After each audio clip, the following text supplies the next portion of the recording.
The number of undocumented foreign workers in South Korea has hit almost 400,000. The issue was brought up in Parliament's recent Q&A session with public officials. Our Kim Bo-kyung looks at how almost 20% of foreigners in Korea have ended up undocumented, the humanitarian issues this causes, and ways to address the issue. During the recently held three-day questioning session at the Parliament, lawmakers asked government officials about a wide range of matters. One lawmaker brought up the issue of undocumented foreign workers. As of April this year, some 393,000 foreign workers are undocumented. That's almost 20% of the total number of foreigners in South Korea. The usual protocol would be to send such workers back to their home countries.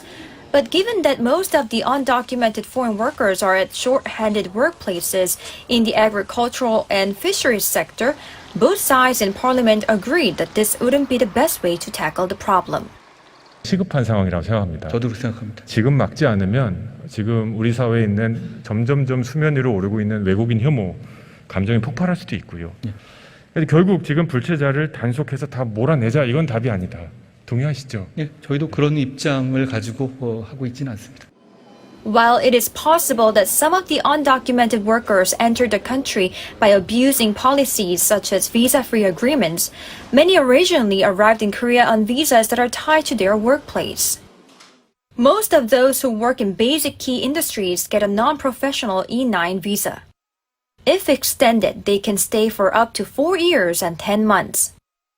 However, not only can they not change industry category, they also can't change jobs without their employer's permission.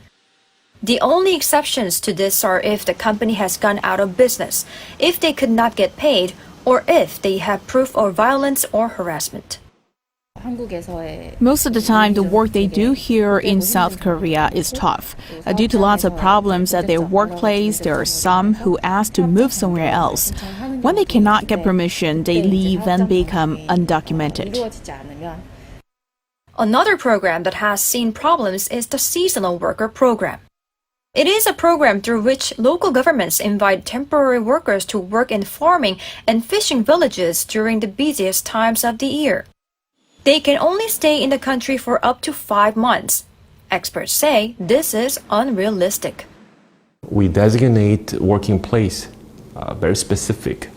But once they land in Korea and realize that they can earn more by moving different places, who can resist that temptation? If we say you can come here only for work 6 months, 3 months, it becomes very unrealistic. Because many countries, they have to pay high brokerage fee to get a visa to Korea. This can lead to an ironic situation where local farms, short on labor, have little choice but to hire undocumented foreign workers, risking a fine. Once a worker's status becomes illegal or undocumented, they do not have any way to get their legal status back and can end up having to endure life-threatening living conditions. As undocumented foreign worker, what is the most difficult thing while living in Korea? When we get sick, we have no insurance, and then we avoid police, we avoid immigration, we're always hiding. Even we are sick, we have to work. Medical care is not the only thing they cannot easily access.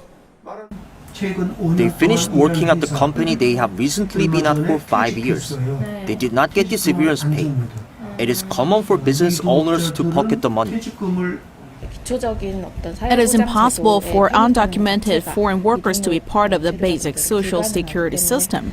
They cannot get health insurance, having to pay too much money at clinics. Neither can they have minimum living expenses guaranteed if they lose their jobs. The Justice Ministry is looking at ways to tackle the issue. It aims to first set up a new control tower for border, migration, and immigration policies. It also plans to establish region-specific visa categories and introduce fast-track programs for science and technology talents, giving them a pathway to an F2 visa.